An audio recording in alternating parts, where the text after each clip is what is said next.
Vamos dar início então ao nosso painel, chamando ao palco os nossos painelistas. Senhor Nelson Falcão.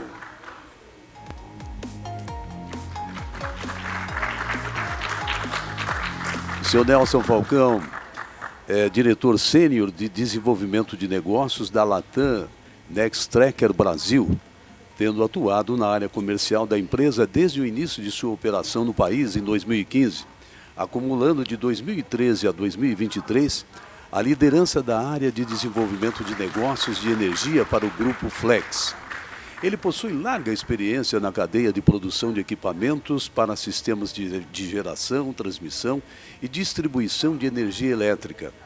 Em sua trajetória, passou por importantes posições na ABB, Cegelec Alstom e na Cooper Power Systems, no Brasil e no Canadá.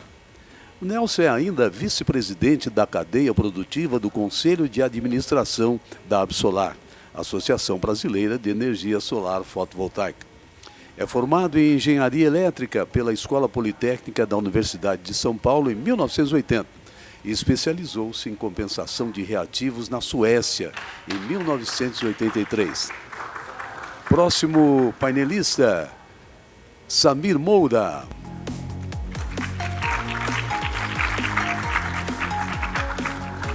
Ele é General Manager da Canadian Solar, formado em Economia pela Universidade de São Paulo. Ele tem MBA na FIA Business School, é um profissional com mais de 17 anos de experiência em finanças, trabalhou 15 anos no Grupo Votorantim e há mais de 3 anos está na Canadian Solar. Ingressou como CFO e hoje ocupa a posição de General Manager para a região da South América. Luísa Bertazzoli.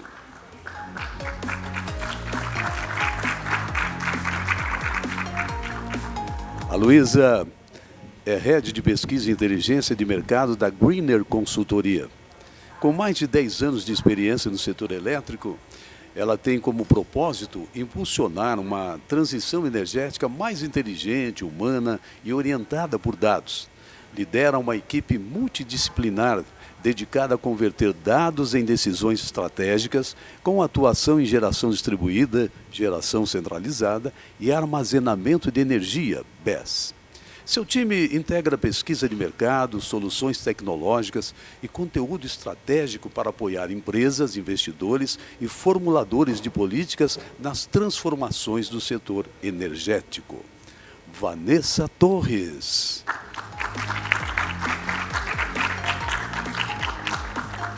A Vanessa é gerente comercial da Elecnor, do Brasil. Engenheira de energia, formada na Universidade Federal de Itajubá e com mestrado profissional em energias renováveis na Universidade Politécnica de Madrid. Ela possui experiência em propostas, vendas e desenvolvimento de novos negócios no setor de energia. A sua trajetória profissional inclui atuação na cadeia fornecedora de equipamentos para diversos projetos solares fotovoltaicos, que somam mais de 2 gigawatts. Santiago Gonzalez Gil.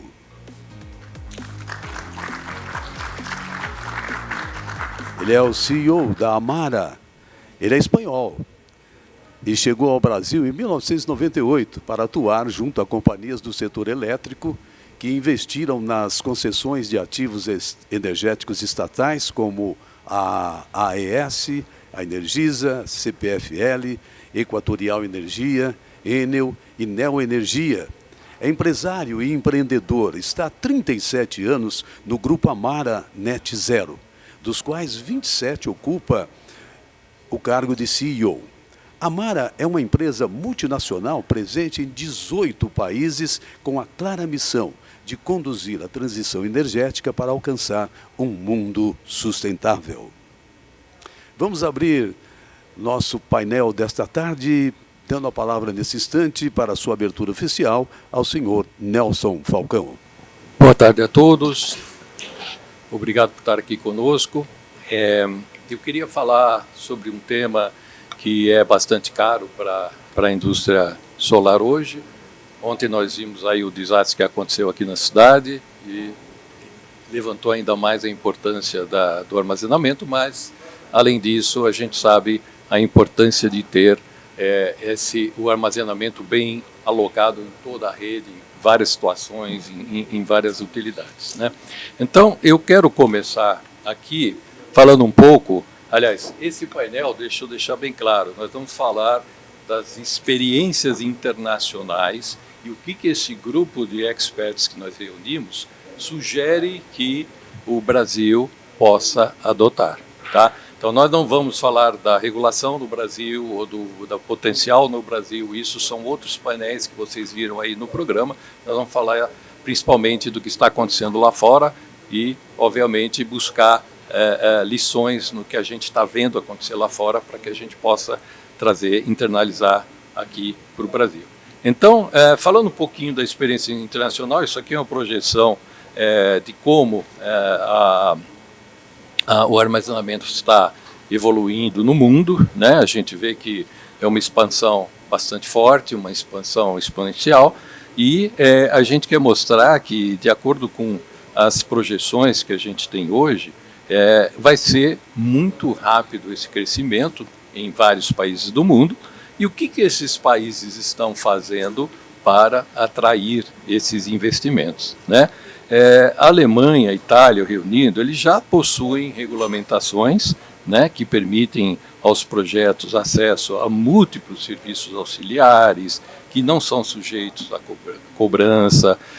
A questão de tarifas, aqui no Brasil, inicialmente se falava de cobrar a tarifa do fio na entrada da energia, na saída da energia. Então, nós vamos dar uma olhada nisso e vamos ver como é que os países estão tratando esses temas. Então, passando aqui um pouco já para algumas das experiências, né, a gente vê que Espanha, Chile e Alemanha, eles não cobram o fio, né? Ou seja, a energia não paga para ser armazenada e não paga para ser consumida, tá? Cada um, obviamente, tem um esquema. A Espanha, ela isenta as baterias de armazenamento de qualquer tipo de tarifa de rede. O Chile já ele não permite incidência na venda. A Alemanha tem também o seu esquema 20 anos de tarifas sem tarifas, né? E a gente vê que tem investimentos importantes também na questão da reserva de capacidade, né? Você já deve ter ouvido falar, aqui no Brasil, nós vamos fazer um leilão de reserva de capacidade. O que é exatamente isso? É eu ter condição de ter energia distribuída em vários pontos, pronta para entrar na rede, no momento que ela for necessária, né? Existem várias aplicações de situações em que essa injeção imediata de energia ela pode ser benéfica, né? Então, a capacidade nesse sentido, esse leilão que o Brasil poderia estar fazendo, ele tem esse fim de estabilizar o sistema e permitir que a operação do sistema seja melhor com essas baterias. Então, aqui alguns exemplos, né, de emprego de baterias nessa situação. Os Estados Unidos, por exemplo, já adotou essa tecnologia, 7,9 gigawatts de BESS até 2003, né? Reino Unido, também números bastante significativos. A Itália também já fez o seu dever de casa, 10 gigawatt-horas em 2024, e a coisa continua em vários países, ou seja, não é necessário a gente ficar passando detalhe por detalhe, mas assim, o que eu iria trazer aqui? Que isso já é uma tecnologia largamente adotada, com um regulatório bastante atrativo para que os investidores tivessem interesse nesses países de colocar esses volumes de baterias de instalação de armazenamento, tá? Ou seja, isso prova que a tecnologia está desenvolvida, os produtos existem, os sistemas suportam e necessitam desses sistemas de bateria. Cabe a nós, então, olhando esses exemplos que a gente está passando aqui rapidamente, olhar mais em detalhes com o pessoal e a gente poder, eventualmente, propor algumas ideias do que a gente colheu aqui para o regulatório brasileiro para serem adotadas no Brasil, ok? Então vamos estar aqui, cada um vai trazer a sua visão e eu aguardo as questões de vocês, ok? Muito obrigado.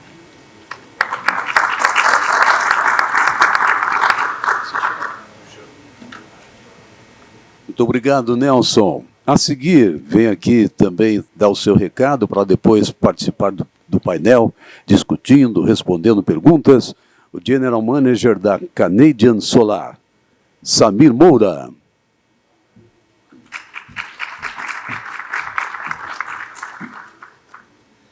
Olá, pessoal. Boa tarde a todos. Primeiro, eu queria agradecer a AB Solar por ter feito o convite. É uma honra estar aqui representando a Canadian Solar. E queria agradecer em especial tanto o Rodrigo quanto o Ronaldo, que são amigos e parceiros aí de longa data, né? Vamos falar um pouquinho de como o armazenamento de energia impulsiona a maturidade do mercado de energia solar, tá? Então, se a gente olhar, a energia renovável ela já é abundante, né, e de baixo custo em praticamente todo o mundo, né? E a energia solar tem um grande desafio, que é a flexibilidade, né? Porque a gente não pode olhar apenas a geração. E o armazenamento é uma boa resposta para buscar essa flexibilidade. Então, quando a gente olha o volume anual de instalações de painéis solares no mundo, a gente vê que ele está na casa de 600 giga-ano, tá? Isso em 2024 e 2025 também deve chegar próximo a esse número. Ou seja, a energia solar ela vem crescendo continuamente e de forma agressiva. O que a gente vê no outro gráfico em vermelho é que o preço das baterias, e aqui são todas as baterias, eu não estou falando especificamente aquelas usadas para o armazenamento de energia solar ou eólica, são todas, ele vem caindo. Elas vêm se tornando cada vez mais financeiramente acessíveis, né? Então a gente pode combinar essas duas tecnologias para trazer, sim, soluções importantes para o desenvolvimento da energia solar. O que a gente vai ver nessa apresentação? Um pouquinho da Canadian Solar e as suas soluções de armazenamento, desafios técnicos do solar, o papel do armazenamento, tendências e exemplos globais e uma conclusão. Então, quem é a Canadian Solar? A Canadian Solar é uma empresa que foi fundada em 2001 no Canadá por um chinês que estava estudando, fazendo pós-doutorado no Canadá, o Dr. Shawn, e ele virou cidadão canadense e fundou a Canadian em 2001. Em 2006, ela passou a ser uma empresa listada na Bolsa de Nova York, na Nasdaq, né? Desde então ela está ali, é uma empresa pública. Ela também é listada na Bolsa de Xangai, na China, desde 2023. Ela tem uma capacidade de produção anual de painéis de 51 GB, tem capacidade de produção de baterias de 15 gigawatt-hora, né? E de células especializadas para baterias de 3 gigawatt-hora, ou seja, a Canadian está integrando, verticalizando a sua produção. Está presente em mais de 20 países, já entregou mais de 170 gigas de painéis no mundo todo, 16 gigawatt-hora de baterias, né? E tem desenvolvimento próprio de projetos, tanto usinas fotovoltaicas somente, quanto projetos híbridos de bateria, tá? De 12 gigawatt-pico aí no solar, mais 6 gigawatt-hora de bateria. E tem várias premiações. Um ponto importante, né? A Canadian ela é reconhecidamente uma marca premium, tanto nos painéis e nas baterias que ela faz. E a Canadian, dos grandes fabricantes, ela é a única que tem sido rentável nos últimos 2 anos. Isso é muito importante, porque todo mundo que investe em solar quer contar com uma empresa que esteja aqui nos próximos anos. E todo mundo sabe que rentabilidade é a chave de qualquer negócio. Dinheiro fala, né? Cash is king. Então, é super importante a questão da rentabilidade na hora de analisar de quem é o seu fornecedor de equipamentos. Quais equipamentos a Canadian Solar faz para armazenamento especificamente? Nós temos o EpiCube, que é o equipamento residencial, que é uma bateria que começa com 9,9 kWh, podendo ser empilhada chegando a quase 60. Temos o CoolBank, que é de uso principalmente em comércio e indústrias, que é um equipamento que começa com 277 kWh, pode chegar até 5.440, né? E temos o SoulBank, que na verdade ali é 5.000 kWh, ou 5 MW, tá? Não 3.000, que é muito utilizado em utility scale, tá? Esses são os equipamentos de armazenamento da Canadian. Bom, o cenário global, o desafio da energia solar sem flexibilidade. Eu já falei, a energia solar cresceu muito, né? Ela cresceu rapidamente e ela é uma tecnologia intermitente. Ela tem uma variabilidade e pode gerar instabilidade em redes elétricas. Então aparecem fenômenos como curtailment e a curva do pato, ou duck curve, né? Então você usa o armazenamento para buscar uma flexibilidade, uma maior estabilidade na rede. Tá? Nós vamos ver alguns exemplos já já. Tá? Então o armazenamento ele transforma a energia solar de uma fonte variável para despachável, tá? Permitindo o uso otimizado conforme demanda e preços, traz estabilidade na rede elétrica, né? Traz uma viabilização econômica. A gente está vivendo no Brasil o curtailment. Muitos desenvolvedores de projetos estão tendo prejuízos milionários. O armazenamento pode ajudar a resolver o problema, né? E além disso, o armazenamento você pode ir empilhando diversos tipos de receita, né? Então você pode fazer peak shaving, você pode achatar a duck curve, são várias outras funções anciliares e tudo isso pode trazer uma receita, precisa de uma regulação própria para isso, né? Então, ou seja, a instabilidade que o excesso de energia solar pode gerar é resolvido com o armazenamento. Aí vamos olhar alguns exemplos mundo afora. Então, quando a gente olha na Califórnia, ela também teve um desenvolvimento acelerado, né, de usinas solares. O que acontece? Você gera a famosa curva do pato, que é esse gráfico que a gente está vendo. Por quê? No início da manhã, você tem uma geração baixa e um consumo também relativamente baixo. Ao longo do dia, a geração solar aumenta muito, mas a demanda por energia não é tão alta, né? Isso inverte no final do dia. No final do dia, você tem uma demanda alta e baixa geração solar. Quando você cria esse excesso de oferta de energia, você tem que fazer o quê? Você precisa cortar essa energia da rede ou armazenar.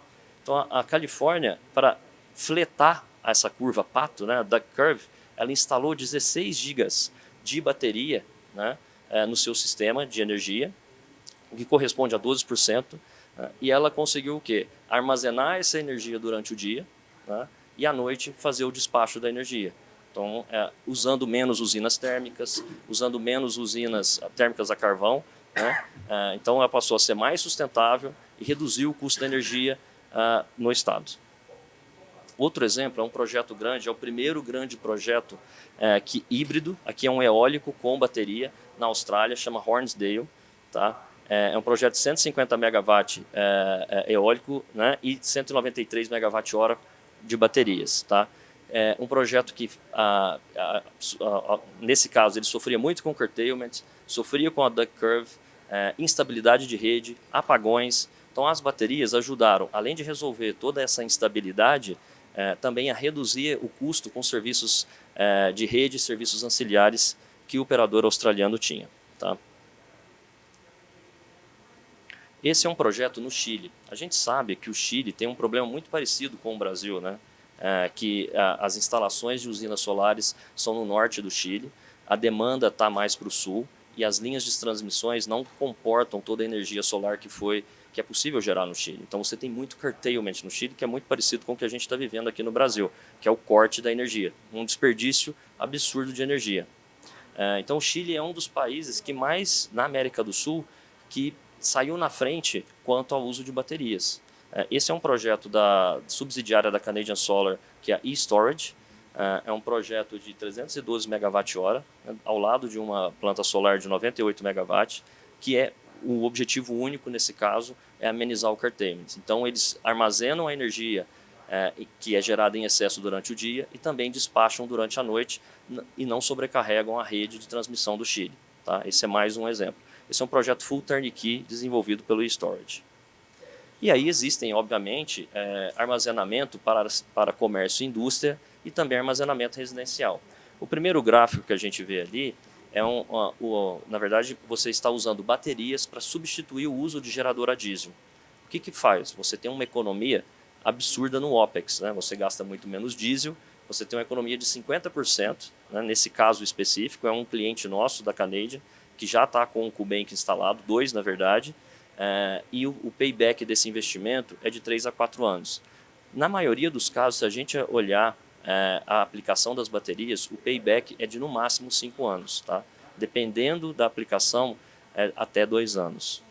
E aí, uma outra aplicação que seria muito útil no que a gente viveu aqui em São Paulo, e foi, né, porque esse é um equipamento que está instalado num condomínio no Morumbi. Né, a gente viveu ontem, hoje, os apagões em várias regiões da cidade, né, e esse condomínio ele não sofreu com a falta de energia. Ele instalou os EpiCubes e os EpiCubes têm condições de rodar um dia sem serem realimentados, né? Então é uma forma da gente também mitigar os efeitos na nossa própria residência, tá? Bom, uma conclusão.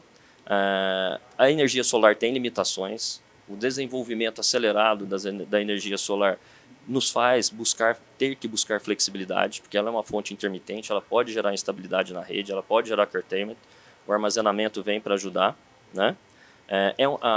Você combinar o solar mais o armazenamento é um investimento extremamente estratégico, é um investimento que realmente é necessário para fazer a transição energética. Todo e qualquer país que quer buscar a transição energética precisa buscar os dois, tá?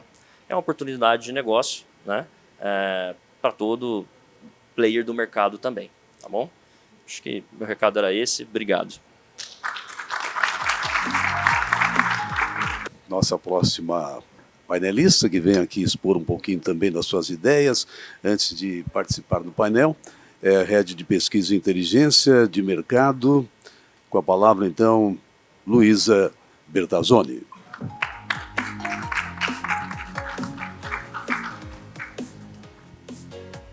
Olá, boa tarde a todos. Estão me escutando bem? Bom, primeiramente quero agradecer aqui o Nelson pelo convite em representar a Greener e a gente poder dividir com vocês um pouco do que a gente pesquisou, né, e trouxe de insights de mercado sobre o panorama internacional de armazenamento de energia.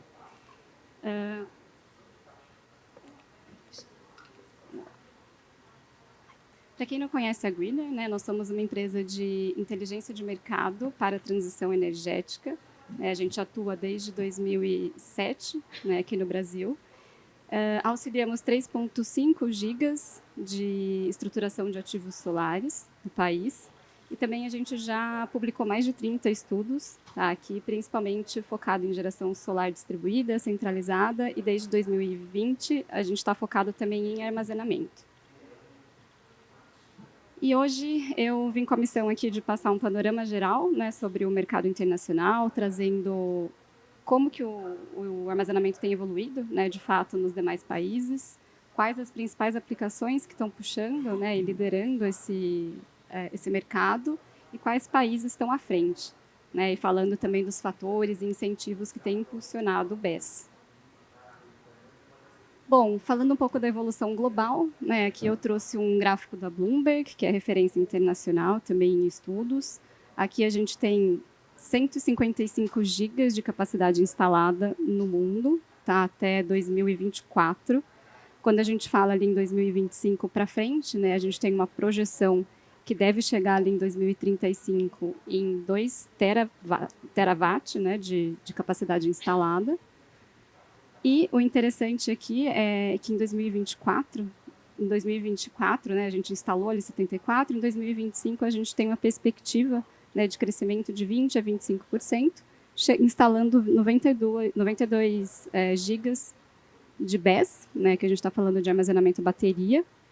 E em 2026 a gente tem uma expectativa ainda maior de adicionar 123 gigas, tá, aqui de capacidade global. E aqui a gente vê, né, se a gente olhar aqui para o gráfico, a gente vê que grande parte é puxado pela China, né, que é esse em vermelho. Então, uma grande parte aí do mercado está sendo incentivado pela China, seguido dos Estados Unidos, né, que é o azul ali um pouco mais claro, e pela Europa, né, principalmente sendo puxado pela Alemanha e pela Itália. Tá? Então, ali são diferentes modelos de negócios, diferentes aplicações para qual o BESS tem um benefício específico. Então, isso que vem trazendo essa evolução ao longo dos anos. Tá? E aqui a gente vê um ponto de inflexão, que é 2023, foi quando, né, o armazenamento, a bateria, ele começou a ser mais impulsionado, tá? E isso vem de diversos motivos e fatores. Um deles são os preços, né? A gente vê que o preço vem caindo bastante ao longo do tempo. E aqui, se a gente olhar, está um pouquinho, acho que ficou um pouco pequeno, mas a gente vê aqui é o preço do BES, tá? Não é o preço da bateria, que é puxado, né, muito pelo preço da bateria. Mas aqui a gente vê que em 2024 a gente teve uma queda grande ali, né, de 40%. Acho que não está funcionando o pointer. Então a gente chega a $165 o quilowatt-hora. Então isso tem impulsionado bastante, né, muito por conta da demanda de veículos elétricos também, né. Então isso fez com que o mercado ganhasse bastante escala, né, a tecnologia, diminuindo o preço ao longo desses últimos anos. Então aqui tem alguns motivos, né, com que fazem que o BES ele ganhe escala, né. Um deles, como eu já comentei, é o mercado de veículos elétricos. Outros são outros benefícios, né, como a questão da intermitência, então a evolução de fontes renováveis, como o Nelson colocou aqui também. Então a gente precisa gerenciar essa intermitência. Então muitos países que adotaram o BES eles vêm adotando por isso, né. Então trazendo um pouco mais de flexibilidade e capacidade também para o sistema, compromissos governamentais que vêm incentivando, a questão principalmente também de infraestrutura de rede, e a gente vê também a mudança de comportamento do consumidor. Quando a gente não fala de utility só, mas a gente entra na questão de comercial, industrial e residencial, a gente vê uma mudança de postura, né, e cultural também do próprio consumidor. Bom, eu trouxe aqui um esqueminha, né, que a gente vê dentro daqueles 155 gigas que eu comentei até 2024, quais são as principais aplicações que vêm impulsionando o armazenamento. Então, a gente vê que em torno de 70%, 80% dessas aplicações são para utility. Naquele gráfico, aquele gráfico, a parte vermelha ali, né, onde a gente vê China, Estados Unidos, Austrália também, que vem utilizando bastante o armazenamento para entregar capacidade, flexibilidade, né, no caso, por exemplo, para redução de curtailment. A parte de serviços ancilares, também, que vem ganhando espaço, né, e sendo remunerado ali pelos seus serviços. E também a arbitragem, quando a gente vê uma diferença de preço, né, um sinal econômico mais adequado ali do governo. 10% a 15% é BES que vai para comercial e industrial, que é o que a gente chama de C&I. Então, aqui a gente está falando de grandes indústrias e grandes comércios que podem usufruir do BES, né, tanto para questão de backup e segurança energética, né, que, por exemplo, indústrias que não podem ficar sem energia, porque isso traz um prejuízo grande, né, para o processo operativo dela e produtivo. Então, ela consegue trazer o BES ali para mitigar, né, esse risco. Então, temos redução de pico de demanda, redução de consumo, que é o load shifting, o backup, que eu mencionei agora, e também para a qualidade de energia. Então, aqui a gente pode ter esse empilhamento de receitas, né, vindo de diferentes benefícios. Tá? E, por fim, a gente tem o residencial, que ele é um pouco mais pulverizado, né, e ali a gente tem de 5% a 10% do montante que foi instalado até então, voltado para as residências. E aqui muito também por backup, né, por segurança, confiabilidade e também para maximização de autoconsumo. Então, essas são as principais aplicações que movimentam o mercado de BES, né, de bateria hoje. E quais países têm liderado? Né? Então, como a gente viu naquele primeiro gráfico, a gente tem China, Estados Unidos e Alemanha representando 73% do total. Né? É um mercado ainda bastante concentrado. Isso tende a melhorar, né, descentralizar ao longo dos anos, dos próximos anos, mas ele ainda é bastante concentrado porque também é um mercado emergente, né, inicial. Então, a gente tem China ali com 72 gigawatt. A gente não está falando de gigawatt-hora aqui porque é questão de dados internacionais. Né? É difícil da gente conseguir por gigawatt-hora que seria o mais adequado. Mas já traz uma referência bastante importante. Tá? Então, China, a gente vê que é um segmento dominante para utility, como a gente comentou, em que o motor principal, né, o que tem impulsionado, é de fato o planejamento do governo, né, políticas do governo, que trazem obrigatoriedade regulatória para a inserção do BES, tá, principalmente na utility e trazendo também políticas industriais. Então, isso vem impulsionando. Né? Então, cada planta solar, por exemplo, obrigatoriamente, né, depois de um período, ela precisa vir junto com a bateria. Né? Então, tem essa obrigatoriedade. Os Estados Unidos, né, em segundo lugar, com 28 gigas de capacidade acumulada. também bastante voltado para utility, e agora também trazendo um pouco mais do C&I, ainda mais restrito, né, o foco principal, 80% mais ou menos, ainda é utility. E é um motor principal sendo o mercado, a competitividade, diferentemente da China. Né, a China vem mais com aquela política de comando e controle, né, que a gente utiliza o termo, e os Estados Unidos é com uma referência um pouco mais mercadológica, né, trazendo o sinal econômico adequado, permitindo uma competitividade maior. Tá? Então, vem bastante com crédito fiscal, entre 30% e 50% de crédito é dado para sistemas solares e bateria. E também eles remuneram o mercado ancilar. Na legislação é bastante claro, né, o que impulsiona também o mercado.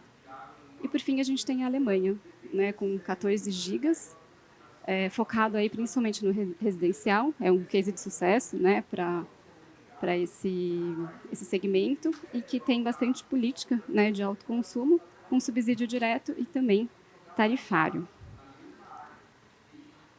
E, por fim, aqui eu trouxe rapidamente, né, um pouco da América Latina, principalmente o Chile, que é quem vem puxando um pouco mais. A América Latina ela ainda está bastante incipiente, né, inicial, mas o Chile já começa a ter um papel importante, né, tem sido uma referência aqui na América Latina, uma capacidade acumulada de 1,5 gigas. Até estava conversando com a Vanessa aqui antes, né, Vanessa? A gente tive uma certa dificuldade de conseguir compilar esse dado, porque a gente vê 1 giga, 2 gigas, né, em dados oficiais mesmo. Só que a gente tem um pipeline de projetos no Chile bastante grande, que deve evoluir, né, virar uma capacidade já operacional em breve. Né? Então, aqui vai ter um salto importante nos próximos anos e deve chegar aos 6 gigas até 2030. Né? Então, eles estavam com uma meta de 2 gigas para 2030 e esse ano eles revisitaram.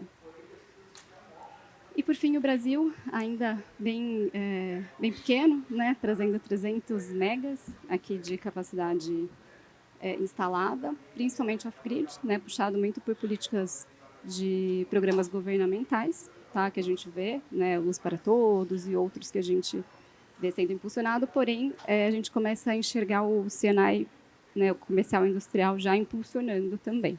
Né? No nosso último estudo, a gente mapeou um montante já interessante de projetos C&I.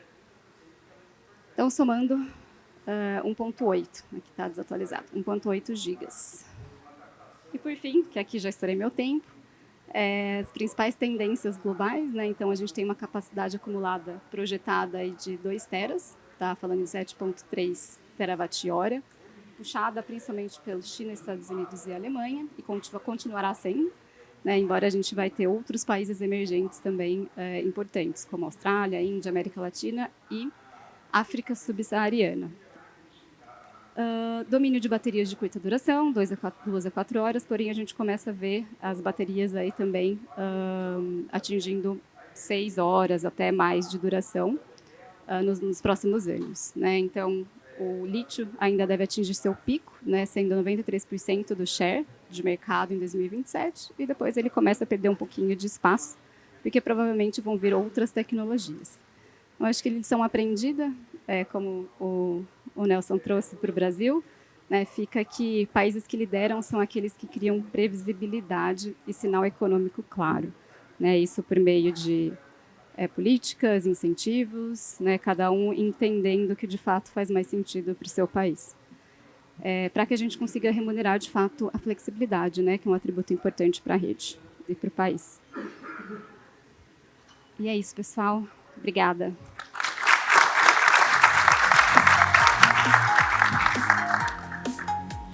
Muito obrigado, Luísa. Próxima. Gerente comercial da Elecnor do Brasil, Vanessa Torres.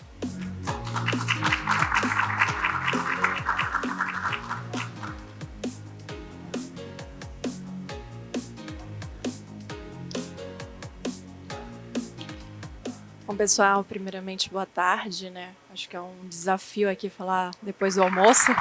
Então, gostaria primeiramente de agradecer ao Nelson Absolar o convite, tá? É um prazer estar aqui com vocês discutindo um tema tão estratégico aqui para o mercado de energia. E a minha missão, a primeira é deixar vocês acordados, né, depois do almoço, e a segunda é trazer o ponto de vista aqui do construtor, né, de projetos BES e a nossa experiência internacional. Bom, eu não sei se ontem vocês estavam aqui na palestra magna do Felipe, ele falou que a gente tem que resumir o que a nossa empresa faz em uma frase, senão a gente não sabe nada do que a nossa empresa faz. Então, basicamente, a Elecnor do Brasil, né, e o Grupo Elecnor, é uma empresa que ela atua, né, na construção de infraestruturas de transmissão e geração de energia. Nós fazemos parte do Grupo Elecnor, que ele tem basicamente 2 braços, né, o braço construtor, né, que somos nós, a Elecnor do Brasil, a Elecnor Serviços e Projetos, e o braço investidor, que é o braço dono dos ativos em concessão e projetos próprios. Tá? O Grupo Elecnor hoje, para quem não sabe, ele tem mais de 22 mil colaboradores, atua em mais de 50 países. E falando propriamente da Elecnor do Brasil, né, nós aqui já no Brasil alcançamos aí mais de 13 mil quilômetros de linha de transmissão construídas, mais de 155 subestações energizadas. Somos top 3 no mercado de transmissão e também aí integramos top 3 no mercado de construção de plantas renováveis, né, aqui no Brasil, tanto BOP civil quanto geração solar fotovoltaica. A gente alcançou, né, até o estudo da Greener, aí, a terceira maior construtora de solar, com 2,3 gigas no Brasil. E também é importante ressaltar que a gente atua em outros setores, né? Atuamos também no setor de óleo e gás. Em 2026 vamos finalizar a construção de uma usina térmica de 950 megas lá no interior do Amazonas. E não menos importante, né, novos negócios como o BES. Para quem não sabe, hoje a Elecnor, acho que é uma das poucas construtoras presentes no Brasil que tem experiência em construção de projetos BES.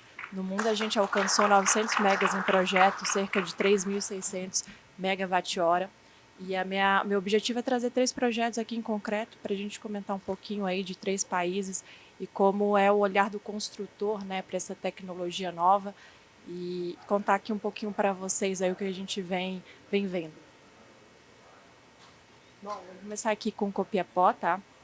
Copiapó é um projeto que eu trouxe para vocês do Chile. Tá? O Chile, meus companheiros falaram muito bem, é um país que já vem se desenvolvendo nesse setor, tá? Um projeto que ele tem 250 mega, é um projeto de 1.003 megawatt-hora.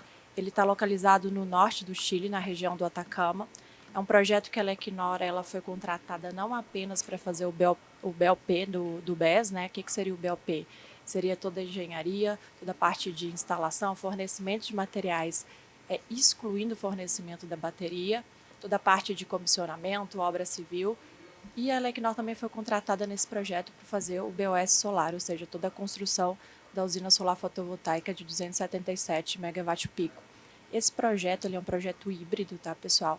E no Chile tem uma coisa interessante, que os projetos híbridos eles são encarados quando conectado no mesmo ponto de interconexão como um recurso único de mercado, né? Então ele facilita muito o despacho de energia por conta dessa facilidade que a regulamentação do Chile criou.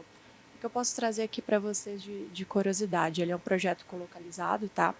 É um projeto que do ponto de vista do construtor, que meus companheiros me comentaram, né? É um projeto onde a obra civil, falando de projeto de BES em geral, para quem constrói parques solares fotovoltaicos subestação, não é um ponto complexo, tá? Obras de BES realmente, basicamente, platô, uma fundação, conexão e acoplamento das baterias, algo de drenagem, mas nada complexo do ponto de vista de obra civil. Mas a gente tem que estar atento que os projetos BES é justamente na questão de conexão com a rede, tá? Cada país vai ter seus requisitos com a rede, então a gente tem que estar atento como a gente vai fazer essa conexão, como vai ser nossa interface com os fornecedores de bateria, tá? Para atender justamente os requisitos de rede. Então aqui, como vocês podem ver, é um projeto que a gente iniciou nesse ano de 2025, é um dos projetos mais recentes fechados pela Elecnor, né? A gente está aí, o platô está tomando forma, como vocês podem ver aí na foto, tá? É um projeto que a gente tem previsão de finalizar em 27, tá? Junto também com a finalização da planta solar fotovoltaica. E o Chile, como meus companheiros trouxeram, é um país onde ele, devido à geografia, né, as plantas de geração renovável variável, eólica e solar, estão localizadas mais ao norte do país, a região desértica, é um país que ele entendeu que o BES é um forte aliado justamente para o enfrentamento de alguns problemas de estabilidade de rede, né? Então, o que é a bateria nesse projeto e qual a principal função, tá? A bateria nesse projeto, ela funciona justamente para armazenar energia excedente durante o dia e injetar na rede durante o momento de alta demanda, né? Que é no final do dia e à noite, né? Então, ele minimiza os efeitos do curtailment, né? Durante o dia, esse momento excedente, o preço da energia vai a zero e eles conseguem injetar essa energia no momento de alto consumo. Então, a bateria, nesse caso em concreto, ela está sendo utilizada para esse objetivo, né?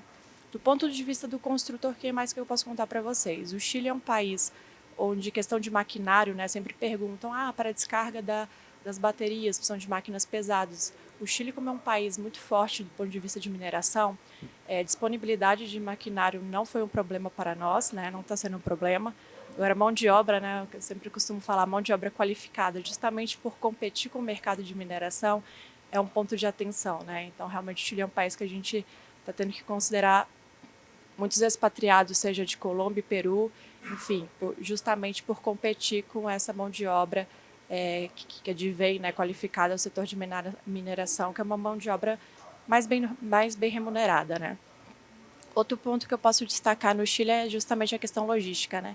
Essas obras, elas estão localizadas numa região mais desértica, então, basicamente, 100% da nossa mão de obra ela tem que estar em alojamentos, então isso tem que estar previsto em custo e tem que estar previsto em orçamento, né? Então, é um dos pontos de atenção aí para esse país. Passando um pouquinho aqui, trazendo um exemplo para vocês de Bávaro. Bávaro é um projeto que a gente construiu na República Dominicana. Apesar dele ser um projeto 25 vezes menor que o projeto de Copiapó do Chile, ele é um projeto que ele é um marco, porque ele foi o primeiro instalado a nível de larga escala, né, na República Dominicana. A tecnologia ainda é incipiente ainda na República Dominicana, é uma tecnologia nova, que eles estão avançando também. Então, esse projeto foi um dos primeiros, é um projeto de 10 mega, 40 megawatt-hora. Importante destacar que nessa região onde ele foi instalado, né, o consórcio energético Punta Cana, especificamente nessa região, que é a região leste da República Dominicana, ali onde está localizado justamente as cidades mais turísticas, esse consórcio ele atua verticalizado, ele faz tanto a geração quanto a transmissão, distribuição e comercialização de energia, que foi o nosso cliente final desse projeto.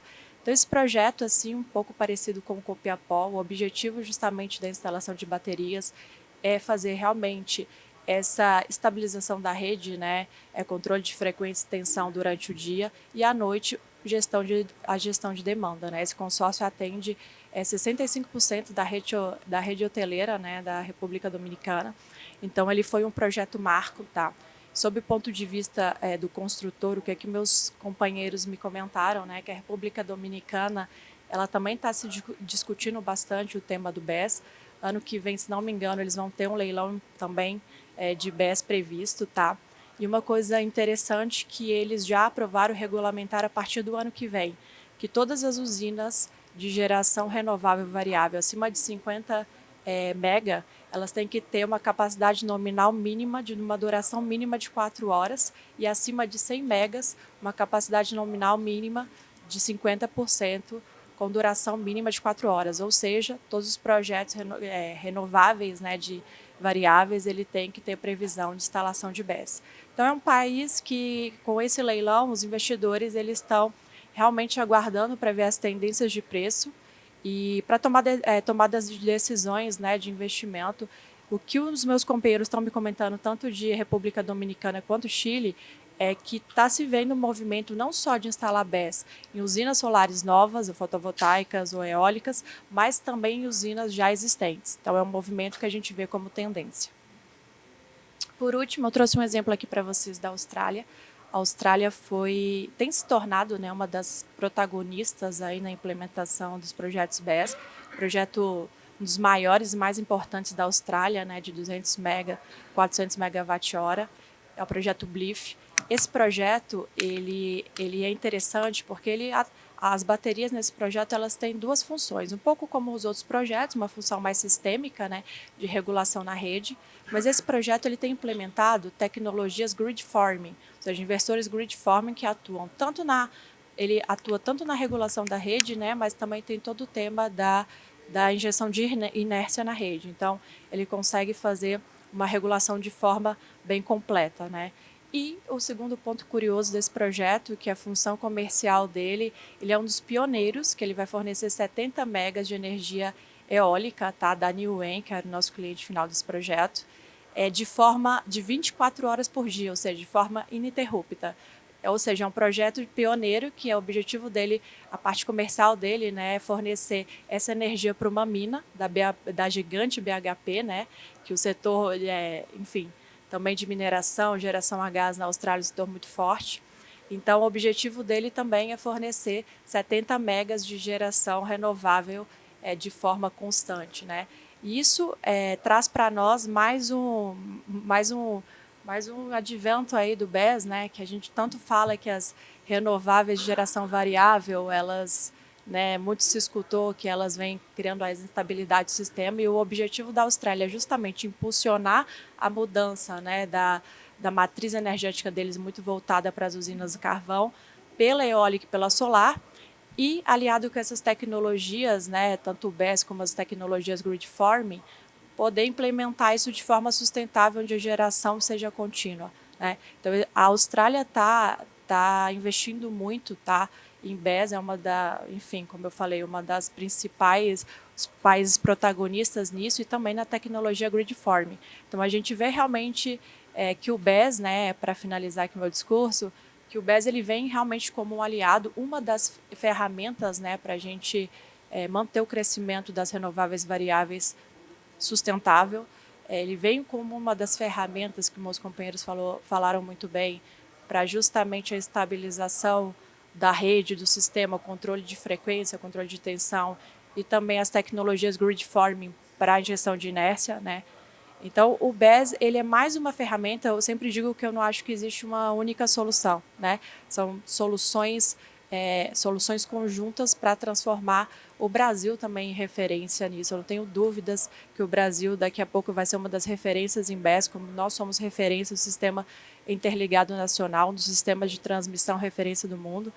E o BES vem como aliado, e nós da Lequinol literalmente estamos aqui para ajudá-los a construir, né, o Brasil aí como protagonista dessa tecnologia aí tão importante para o sistema. Muito obrigada.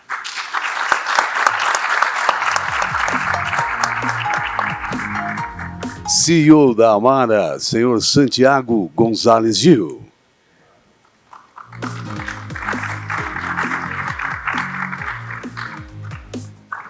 Boa tarde.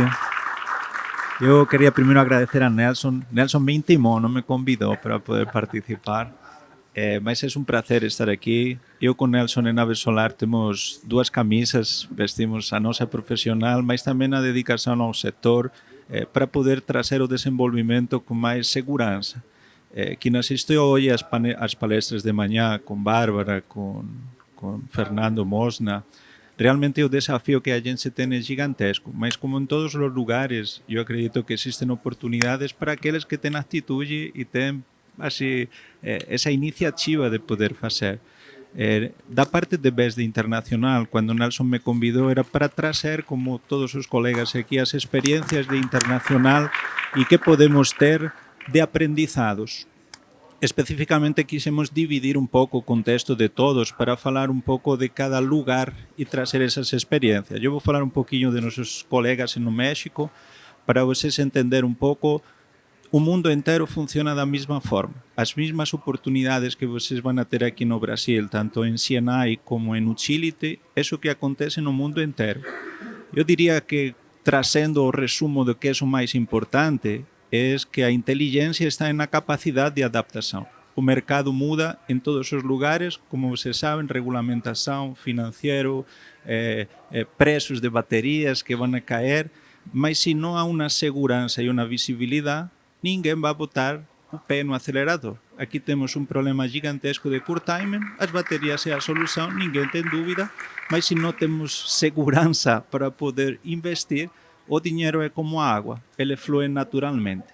E nos sistemas de armazenamento, load shifting, peak shaving, a qualidade da energia e as microredes entregando eólica com off-grid, com geradores a diesel, e no mundo inteiro é assim.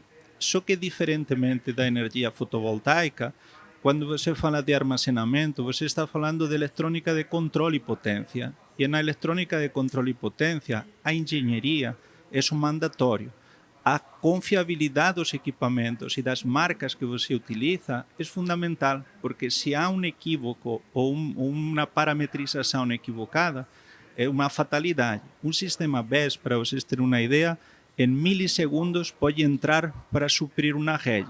Imagina em um hospital que você está em uma UTI, confiou tu cliente em fazer esses equipamentos se conectar e de uma hora para outra esse sistema não entra, por qualquer motivo, e o paciente morre. Então a responsabilidade na engenharia para você trazer as soluções para os distintos segmentos, assim, tem um diferencial que eu vejo que aqui no Brasil temos que ter essa educação, desse aprendizado internacional, e é que a engenharia realmente é o que vale nos sistemas de armazenamento. E isso é fundamental, a competência das pessoas para poder ter esse conhecimento, se aprofundarem nas parcerias com empresas como Canadian, Huawei, Sungrow, são todas marcas de empresas confiáveis. Sistemas BESS e marcas no mercado têm como módulo, tem até baterias falsas, não tem os módulos falsos, nas baterias está acontecendo a mesma coisa. Os preços estão caindo e a gente diz que se vendem por peso, é como o gado, já não é por quilowatt-hora, é quanto custa a arroba de BESS, são 3 toneladas, é como um freezer grande, como a gente diz. Então é um perigo e eu como experiência internacional garanto que você trabalhar com marcas confiáveis é fundamental. Aqui um pouco o esquema das tarifas do México. Aqui no Brasil temos a tarifa verde A4, ali é uma tarifa similar, funciona de outra forma, mas a lógica é a mesma. Você tem diferenças principalmente de preços e você pode trazer soluções para os clientes de forma de assessoria consultiva de eficiência energética para que essas receitas se transformem em economia. Vocês veem ali no gráfico da direita, onde ele tem um período que você carrega, como esse aqui, ponta, fora de ponta, a sistemática é igual, muda o idioma, mas a sistemática é a mesma. Eu trouxe aqui com meus colegas alguns exemplos para poder ver. Nesse eu destacaria que a diferença é que tem uma retificação de rede, de CA, com uma conexão de variação de tensão. Isso não é normal nos processos, é uma coisa mais sofisticada, mas é a mesma coisa. É engenharia pura, onde você tem que se debruçar precisamente para que essa segurança da solução que traz a tu cliente atenda ao propósito. Porque quando há uma frustração, você aqui tem uma responsabilidade, como coloquei, gigantesca, seja pelo CAPES ou seja no segmento que você está atuando para que isso funcione. Dos projetos que a gente fez ali no México, colocamos diferentes marcas, diferentes baterias, mas como digo, os benefícios que você vai encontrar são os mesmos em qualquer lugar do mundo.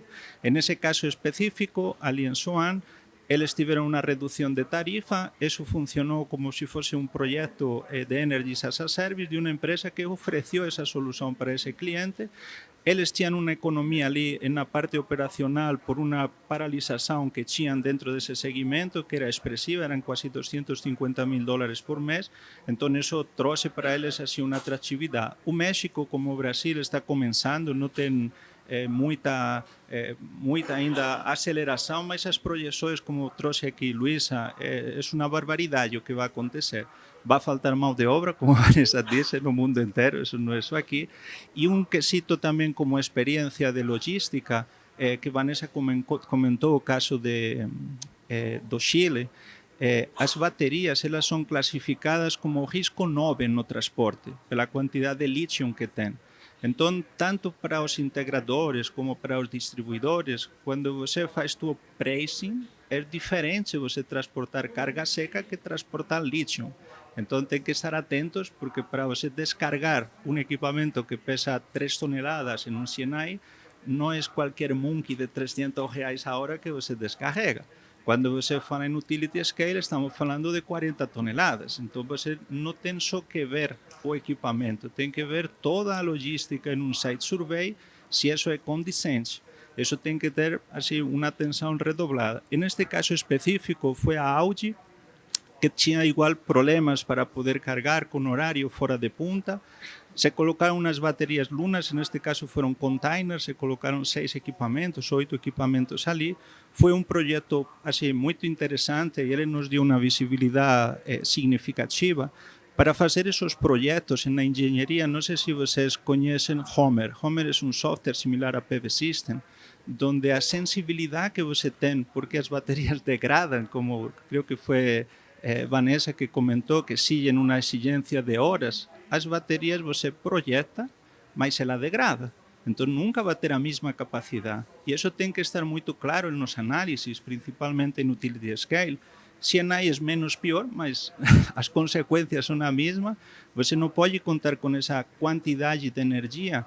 E aí nos datasets dessas marcas é onde está a maldade. Você vai ter diferenças, por exemplo, por temperatura, diferenças na degradação. Esses detalhes em sistemas cada vez que sejam maiores, o retorno das economias que você pode ter são significativas. Então tem que estar muito atento na engenharia e sempre que possível utilizar software de simulação e exaurir ao máximo possível as simulações, porque de verdade a sensibilidade, principalmente no utility scale, é uma barbaridade. Neste caso aqui fizemos um projeto para todos os aeroportos, eram 16 aeroportos ali no México, foram 33 megawatts-horas que se colocou. Foi um projeto já antigo, foi de 2002, mas ele funciona até hoje muito bem e assim nos sentimos, foi um dos primeiros projetos, o primeiro foi 2020, mas este foi uma coisa que nos deu, traccionou muito dentro de nossa organização e nos permitiu criar o que chamamos de RDBs Net Zero. A engenharia está centralizada em um lugar com pessoas com muita competência, precisamente a dificuldade que a Vanessa colocou, mas é um negócio como qualquer situação de projeto. Se você tem a competência, adapta as dificuldades daquele local, porque os problemas e as emoções garantem para vocês que são os mesmos, não muda absolutamente nada. Este foi um projeto hoteleiro. Na Espanha tem muitos grupos hoteleiros que estão em Latinoamérica. Este foi dentro da Ribeira Maya, é um centro de convenções. E a mesma coisa, conseguimos fazer aí um projeto muito legal com esses grupos. Tem um carro, creio que tem uma foto. Não está aqui a foto, mas tem um projeto que envolveu todo o que essa integração para esse centro de convenções, que é onde o custo da energia inclusive é mais caro, e ali se conseguiu uma economia significativa. Neste caso também foi outro grupo espanhol, a Regi do Hotel Palladium, este foi este ano. Eles inclusive estão aqui no Brasil também, e a mesma coisa, são resorts onde os problemas de qualidade da rede, de punta e fora de punta, são significativos. Foi um projeto de 27 megawatts-hora e a gente conseguiu também, esse já está concluído neste ano que a gente instalou. Este foi dentro da punta, por dizer assim, nesse Cabo de São Lucas, que a gente conseguiu colocar uma coberta, tinha ali quase 1 mega em um carport de solar, se integrou com as baterias para atender as mesmas soluções, por dizer assim.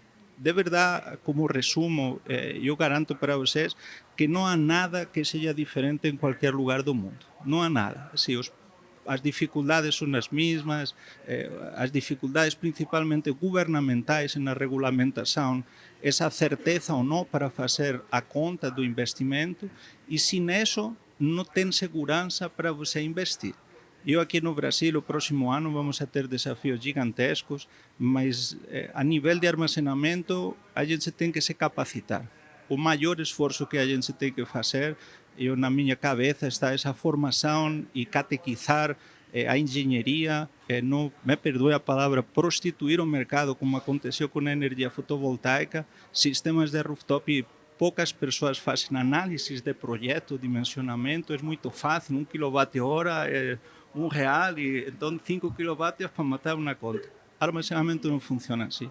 A responsabilidade que um engenheiro tem é muito significativa. Essas baterias tocam fogo. Assim, é um fato que aqui ainda não está muito, não é preocupante, mas nos Estados Unidos, por exemplo, as exigências, as leis normativas são absurdas. A gente estava em um projeto no Pará com um hospital o senhor queria porque queria. Eu falei, meu amigo, se a fumaça entrar aqui no hospital, digo, senhor, não tem espaço, me perdoe. Não, mas falei, não tem como. Se uma bateria toca fogo, a complexidade da fumaça que ela vai ter em um centro hospitalar é fatal. A responsabilidade não é assim por vender. Então, esse cuidado e essa especialização de cada um dos segmentos que existem para poder aqui no Brasil, principalmente, CNI, até que a normativa de utility vai chegar, vamos ter o leilão, eu não tenho certeza que vai acontecer, mas vamos ver. CNI é a próxima página para todo mundo que está dentro do setor fotovoltaico. Mas, de verdade, a competência e a formação, sinceramente, vai ser o diferencial entre os integradores no mercado. Bom, essa era um pouco a mensagem e a experiência internacional. Tá bom? Muitíssimo obrigado a todos. E agora? Bom, pessoal, obrigado a todos, excelentes apresentações. Como a gente tinha comentado, óbvio que a gente quer trazer aqui um pouco da experiência de cada um de vocês. Tem muita coisa boa. A gente, obviamente, tem a limitação do tempo. Então, eu queria começar perguntando para vocês, e podem responder na ordem que vocês apresentaram, da apresentação inteira, de tudo que vocês têm e da experiência toda, não necessariamente só o que estava na apresentação, qual seria o ponto mais importante que você traria como lição ou como recomendação, baseado na sua experiência, para que o Brasil adotasse? E para quem seria? Seria para o regulatório? Seria para o construtor? Seria para o fabricante? Pode começar com você, Samir, por favor. Nelson, eu queria te agradecer também pelo convite, né, para participar do painel. Eu não agradeci antes, peço desculpas. Parabenizar os colegas aqui que fizeram excelentes apresentações. Tá? Foi uma honra participar com vocês. Eu acho que eu fico muito preocupado com o Brasil em vários aspectos, né? Então, é difícil falar num ponto só, mas se fosse falar num ponto só, eu acho que a regulação e jurisprudência precisam acontecer de forma muito rápida, né? A gente viu um início com essa lei que foi aprovada recentemente, mas ela ainda não tem detalhes, né? Ela ainda gera dúvidas e os investimentos ficam represados por conta disso, né? Talvez seja esse um primeiro grande passo aí para destravar os investimentos. Mas não é só ele, né? Você vai falar de isonomia tributária. Eu que sou economista, uma taxa de 15% de juros, ela inviabiliza investimento em qualquer setor, né? E quando um setor ainda tem dúvida se ele vai ter a jurisprudência necessária ou não, aí que ninguém vai fazer mesmo considerando essa taxa. Vamos deixar o dinheiro guardadinho no banco ali, né? As empresas não vão correr o risco. Mas eu falaria em regulação e jurisprudência, tá bom? Obrigado. Obrigado. Luísa, por favor. Estão me escutando? Eu iria um pouco na linha do que o Samir trouxe. Eu falaria de previsibilidade, né? Então, principalmente na questão regulatória, que o mercado, como o Santiago estava comentando, ele se adapta, né? Então, a gente muda modelo de negócio, muda tecnologia, né? Se a gente não tem uma previsibilidade de como, né, esse modelo de negócio vai ser remunerado, né, se a gente não cria esses mecanismos claros, é muito difícil, né, a gente ter os investimentos sendo atraídos aqui para o país. Então, se a gente olha, por exemplo, a Alemanha, que é mais focado no residencial, se a gente olha a China, né, focado um pouco mais em utility, a gente vê mecanismos claros e que não mudam a todo tempo, né? Quando mudam, ele tem um planejamento para que isso aconteça. Então, eu colocaria a previsibilidade.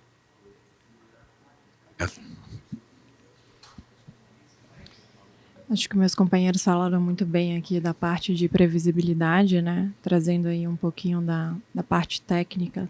Eu acredito que é realmente a gente entender como essas baterias, né, esses projetos vão ser aplicados, né? Muito se fala que o BES é um canivete suíço, né? Com várias opções aí. E do ponto de vista técnico, né? Acho que é muito importante aqui deixar a mensagem do como a gente vai dimensionar isso, um dimensionamento correto para atender todos os requisitos de rede. Por mais que a gente traga experiência dos outros países que têm problemas muito similares de curtailment, regulação, enfim, da frequência, da tensão, ou injeção de inércia no sistema, a gente tem que entender que cada sistema, cada país vai, a ONS e a ANEEL estão trabalhando aí nisso, vai definir o melhor ali para aquele sistema de transmissão. A gente às vezes foca muito na geração, mas para que essa geração seja escoada, a gente precisa que tenha um sistema de transmissão seguro, né? Então, do ponto de vista técnico, saber dimensionar esse sistema BESS, eu acho que não é acrescimento a qualquer custo, trazendo muito o que foi o mercado solar no Brasil, né, que foi um crescimento exponencial, e hoje talvez sem algum planejamento aí de como essa rede de transmissão ia suportar tudo isso. Eu estava hoje aqui do lado escutando meus colegas falando de data center, e eles falaram que o Jeff Bezos falou que vai colocar data center no espaço, que é o único lugar onde tem energia solar 24 horas. É tão absurdo ouvir isso quando a gente vê que tem tecnologias como o BESS, e não só o BESS, né? Toda a tecnologia avançada de grid forming, enfim, que a gente pode ter energia solar e eólica, que sempre se fala, fontes não despacháveis, variáveis, com segurança, e que a gente não cria instabilidade no nosso sistema de transmissão. Vocês viram um caos de ontem. Se acontece alguma coisa, acaba a luz por 2 horas, o Brasil praticamente para, todos os voos atrasados, enfim. Então, eu acho que do ponto de vista técnico, não vamos, e vou roubar um pouquinho as suas palavras, prostituir, né? Eu acho que a gente tem que se qualificar, a gente tem que saber dimensionar um BESS corretamente, falando mais da experiência a larga escala, né? Qualificar a mão de obra, interface com os fornecedores de bateria, como o construtor e o fornecedor vão comissionar esse projeto BESS para conectar ele lá no sistema de transmissão e criar um ambiente seguro, né? Então, acho que a principal lição aprendida vamos conversar, vamos integrar interfaces, entender os que são os requisitos de rede, porque os projetos têm que estar previsto esse comissionamento, essa integração na rede. A nossa rede tem que ser uma rede segura e estável para a gente poder construir data center no Brasil, não no espaço. Realmente no espaço não faz sentido. Bom, eu concordo em número, gênero e grau com os três, tá? E acrescentaria o que falei um pouquinho, não é? A confiabilidade do produto que você vai trabalhar. Não todos os produtos, embora você tenha muitas possibilidades de trazer economias e receitas, por dizer assim, em cada uma das funcionalidades, os protocolos de comunicação não são os mesmos para todo. Tem equipamentos de love switching com valores de KPIs de A a Z, mas não todos têm outras funcionalidades, como por exemplo o backup. E ali tivemos um caso com um cliente para você entender que não tinha essa funcionalidade para poder colocar o backup. O equipamento que a gente teve que colocar, porque não falava com os PCS, no TMS, foram $100.000. E ele não tinha o que fazer. E isso foi alertado no início. Por isso eu concordo com Vanessa que essa competência de saber dimensionar, de valorizar a engenharia, porque a energia fotovoltaica, ela é engenharia em sua base, e isso não se valorizou aqui. Não há a mínima possibilidade de você não valorizar a engenharia. É impossível, de verdade, é impossível. As consequências são fatais. Então eu acredito que esse seria meu ponto principal, a confiabilidade das marcas e principalmente na comunicação dos equipamentos, que sejam soluções que se comuniquem entre elas verticalmente nessas empresas, e a engenharia. Para mim, esses são os 2 pontos principais. Excelente. Muito obrigado. Eu tenho uma pergunta aqui que veio aqui da coordenação. A gente está vendo aí uma queda de preços, né? De baterias, a gente viu isso acontecer na solar.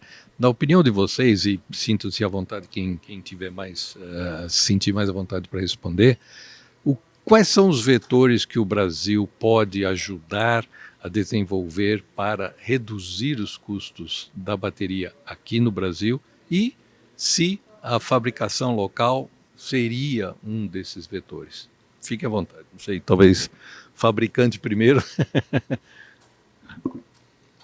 Fiquem à vontade, se as meninas quiserem falar, pode falar primeiro. Não, fabricar aqui, eu acho que tem players que podem fazer isso. Só que nós não temos uma cadeia produtiva eficiente para fazer isso, né? Nós temos a KTL, que é a maior produtora de baterias no mundo, 40% do mercado. Nós vamos desenvolver isso aqui no Brasil? Podemos. Vai tomar tempo, não é de imediato. Nós temos tempo para esperar? Ou nós vamos desenvolver agora o BES no Brasil? Tem um custo do Brasil, tem a malha logística do Brasil, tem um monte de coisa que a gente perde eficiência, né, frente a um player como a China. Né? Sem dúvida. A gente sabe que tem... a última vez que eu estive na China, esse número pode ter mudado, mas são 22 marcas, por exemplo, de carros elétricos. Né? Essas baterias são fabricadas em larga escala lá. Nós vamos conseguir competir com isso? Essa é uma grande pergunta que eu faria, e eu acho que aí entra em outros assuntos, mas o governo brasileiro, né, nos últimos anos, não tem um plano de desenvolvimento de nenhuma indústria no país, infelizmente. Né? Então, eu acho que a gente não tem a competitividade necessária para desenvolver e fabricar essas baterias aqui, né, em larga escala, na quantidade que a gente precisa para fazer a nossa transição energética, né, de forma sustentável. O que mais quer contribuir? Eu acredito que o que o Brasil poderia fazer é não atrapalhar, Nelson. Essa Eu concordo com é a você. melhor alternativa. A nível de armazenamento, com a medida provisória que se transformou em lei, ainda falta ter os decretos. Ali está contemplado, por exemplo, os impostos de importação que tinham uma isenção. Mas essa regra tem que estar clara e a fila anda. Então, assim, quanto antes isso venha, antes se pode trazer essa solução. Isso pode atrapalhar um pouco o leilão a nível de utility scale. A nível de Senai, se isso não vier, a gente deixa de trazer para a indústria brasileira, de uma forma geral, uma oportunidade de ter um menor custo de energia em seu processo produtivo. Então, isso prejudica o desenvolvimento do país. Você tem a cadeira dentro da AVE Solar de ser o vice-presidente da cadeia produtiva. E a gente já tem discutido muito isso. Eu acredito que o Brasil ele tem um potencial, especificamente na parte de mineração, por ter minerais raros. Sim. Mas você aqui não tem um desenvolvimento na educação de ter um P&D de royalties, de que você traga tecnologias ponteiras. Isso está na China. Então a gente tem que ser inteligente. A inteligência está na capacidade de adaptação, não é no conhecimento. Você poderia negociar que essa exportação dos minerais para essas empresas na China seja em troca de valores de royalty. E se não, eles que paguem um penalty para ter esses minerais. A indústria na China é cultural. Você cria ecossistemas ao redor das indústrias para que a eficiência, ali não tem mão de obra barata, ali tem eficiência e eficácia em qualquer setor produtivo industrial. É impossível aqui ter isso por 1000 particularidades. Então, eu creio que a gente teria que ter esse planejamento estratégico direcionado com um olhar não para orgulho de ter essa indústria nacional, sino para como a gente vai ter um país que possa crescer com energia barata, porque um país sem energia não cresce, e sem energia barata não vai ser competitivo para o resto do mundo. Eu creio que essa seria um pouco a visão que eu tenho. Obrigado por mudar a minha cota de responsabilidade no assunto. Prometo que eu vou me debruçar sobre isso. Quem mais quer falar? Quer falar? Você também? De forma mais pontual, a carga tributária, né, para a bateria. Perfeito. Então, a gente vê que 70% do custo vem de tributação. Aí já a gente tem um espaço muito grande aqui no Brasil que a gente pode atuar, né, aí para ter uma redução dessa carga e a gente conseguir incentivar mais a importação da bateria e o custo do Brasil, né, diminuir um pouco. Então, esse é o ponto, um dos pontos principais. Excelente, obrigado. Só para complementar um pouco aí em linha que meus companheiros falaram, eu acho que é um pouco isso, né? Trazendo o exemplo, o mercado solar fotovoltaico, né? Os principais equipamentos, eles vêm da China e esses fabricantes criaram estruturas locais de suporte, principalmente de pré e pós-venda. Eu acho que muito mais em linha do que você pensar em como diminuir ou trazer esse mercado, esse nicho para o Brasil, é como a gente vai diminuir o custo do CAPEX. Como a gente vai não atrapalhar. Não atrapalhar e, de forma geral, viabilizar, que como a gente fez com o mercado solar. Por mais que os equipamentos da Curva A sejam importados, a gente conseguiu viabilizar o mercado solar de uma forma extremamente competitiva e atrativa. Então, de forma global, como a gente consegue otimizar esse CAPEX para ser um investimento interessante? Primeiro, a previsibilidade, regulação. E segundo, qual que é o custo do Brasil, impostos, incentivos, se vai ter um imposto de importação, logística, né, que esses equipamentos têm que vir da China para cá, né, e o preço da logística, como a gente vai fazer esse desembaraço, a logística interna. Então, eu acho que é um olhar muito mais global de como viabilizar o negócio, né? E tornar o Brasil um país atrativo. No momento que o Brasil se torna um país atrativo para o investimento, com certeza os preços da bateria, o capex de projetos em BES, ele vai ser competitivo aqui e a gente vai ser um dos países também protagonistas na tecnologia. Mas temos umas etapas anteriores aí importantes para superar. Obrigado. Bom, obrigado a todos. Nosso tempo está encerrado. Agradeço aí a presença de vocês e vamos continuar trabalhando. Aceito a minha responsabilidade, a minha corresponsabilidade no assunto e vamos em frente. Obrigado a vocês.